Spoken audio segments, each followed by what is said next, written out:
Hello and welcome to my news video. Today I'm going to take a quick first look at War of Crypto. Now, what is War of Crypto? It's basically an epic fantasy PvP multiplayer game on the blockchain. Now, what makes this game really special is that it actually runs on the Enjin Coin or on Enjin blockchain. I don't know if you actually call it the Enjin blockchain, to be honest. And that's quite special because I think, in my opinion, maybe someone can correct me in the comments below, this is the first actual game announcement, or at least the real kind of blockchain game announcement of Enjin Coin, which I think most of you probably know. Enjin Coin is a real cryptocurrency only focused on gaming. I actually have invested in it before, and it has had a decent amount of price increase during December. But again, that was a surge for the whole crypto market, so that doesn't really speak for the quality of Enjin Coin. But again, Enjin Coin definitely does have some merits to it. It has its own wallet. It actually includes most of the ERC20 tokens as well that you can incorporate into this wallet, which is quite interesting. And they also try to facilitate and use the whole Enjin Coin ecosystem and the advantages the Enjin Coin cryptocurrency and blockchain brings to blockchain gaming. Now, again, any kind of coin that only focuses on one industry stands and falls with the use case and mass adoption to some degree. So people have to use it, people have to play these games in order for Enjin Coin to be successful. And this is something I'm, to be honest, not too sure how it will fare against Ethereum right now, because Ethereum actually has had the time and has made the experience of being a development framework for all these different crypto and blockchain games. And we have to see how well Enjin Coin does. If they already are too far ahead, I mean Ethereum is already too far ahead in terms of crypto gaming, or if blockchain gaming coming from Enjin Coin has a lot of advantages that Ethereum doesn't. Now again, mind me saying that Enjin Coin itself is an ERC20 token, so it's also running on the Ethereum blockchain, I think, and they haven't really thought about running it on their own blockchain like Tron does right now, or did for a few weeks back, I think. But again, coming back to War of Crypto, I'm sorry. This is actually a really interesting game. As far as I see on the website, there is not much to it other than the YouTube video right now, but it's really well done. It's really professionally done. It's well fleshed out, and I think it has a real experienced development team behind, which is always important. Now, if you want to read more about the game, you can actually click on the blog of Enjin Coin itself, and you get more information on War of Crypto. So just read through the brilliant story, I'm sorry, gorgeous 3D graphics, marvelous game mechanics, and blockchain-based gaming assets created with Enjin Coin. It's a PvP multiplayer game that features unique, evolvable, tradable heroes set in an incredible, detailed, epic fantasy world facing relentless, imminent doom. Now, I guess, based on the graphics, these heroes will actually be the dragons, or will heroes be able to ride dragons or battle against them? I don't know how it works exactly. There's also a small character that looks like an actual hero, maybe.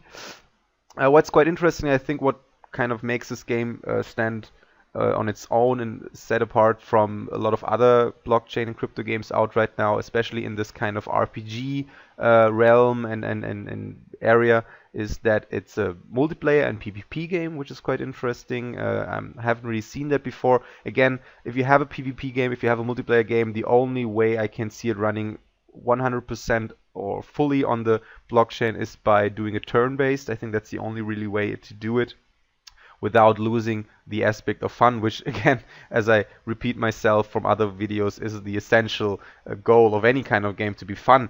And if you have 100% blockchain integration on an actual game where you have to control any kind of heroes or character, it kind of, well, hinders the fun. If you, for any kind of interaction with the game, you have to have a successful transaction on the smart contract. That won't really work, and that's why I'm always in favor of partial integration of blockchain. I hope they do it for War of Crypto as well. So hopefully the whole gameplay will run on server side as it usually does for the video game industry, for all the video games. And when it comes to the economy and when it comes to holding these digital assets, all of this will be done on the blockchain. So it kind of puts both advantages of both worlds together and doesn't really go for blockchain integration only for having blockchain basically. I don't think there's any use to that, to be honest. Nobody will play it eventually, and especially not the large majority in the end. So yeah, check it out yourself. I'm going to post a link to War of Crypto in the video description. I'm going to post a link to the Medium page as well, because right now, again, this just has been announced on I think it was on the One Blockchain conference in San Francisco. How was it called again? I actually did a video about it, but now I forgot the name. I think it was Blockchain Gamer Connects conference in San Francisco. That's where the Enjin CTO announced War of Crypto, and that has only been, well, yesterday or 2 days ago, I think. So it's really new. There's not much information on the website. Go through the blog of Enjin Coin and get more information there. I'm going to post a link to that in the video description as well. And what's also quite interesting is to see and look at Enjin Coin, where it's currently standing, where's the market cap, and the 24-hour volume is always a good indicator of activity. If there's some interest in the cryptocurrency, the price obviously is a massive indicator on how it's doing right now. To some degree, again, most of the coins haven't done too well lately. There's been some downturn after the huge surge again the last couple of weeks. The reason why I'm saying this is because if you invest in War of Crypto, and as I always say, please don't view this video as financial advice, but if you think about investing in War of Crypto, if you're thinking about investing in Enjin Coin, always do your due diligence first, and more importantly, because War of Crypto and any kind of following games on this Enjin blockchain are based on Enjin Coin and the ecosystem of Enjin Coin, it has to have some sort of success. So again, if the Enjin Coin kind of falls in price and you have invested in War of Crypto, the tokens will also be worth less, so you always have to consider that as well. Again, that's an ERC20 token, so it's also running on the Ethereum blockchain, so Ethereum has to be successful to some degree as well. But yeah, I think that's always important to kind of look at the second, and maybe even in this case the third layer, because again, this is not just a video game, it's also a crypto game. It's running on a blockchain and it's based on a cryptocurrency, and the cryptocurrency has value attached to it. And if you invest into this game and you're thinking about having a decent return on investment, you always have to also consider the additional layers that come with the cryptocurrencies these games are based on. So yeah, check out the website of Enjin Coin as well. I'm also going to post a link to the in the video description, and maybe I'm also actually, there's a Discord as well, so I'm going to post a link to the Discord, maybe even the Telegram, so you can talk to the developers, you can talk to the community, get a better feel and a better understanding of the game. Other than that, hope you liked the video. Hope you like War of Crypto and the idea behind it. I'm really looking forward to it.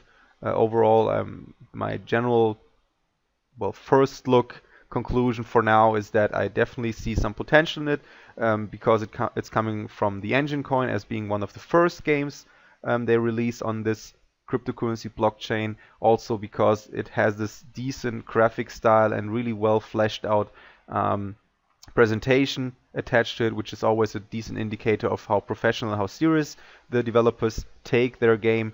And what's also quite interesting, again, what sets this game apart in my opinion, is that they focus on multiplayer and PvP. Now how this will work we will find out in the future obviously, but that's the main reason why I see why I definitely see some potential in the game. So yeah, hope you liked the video, and I'll see you next time. Bye.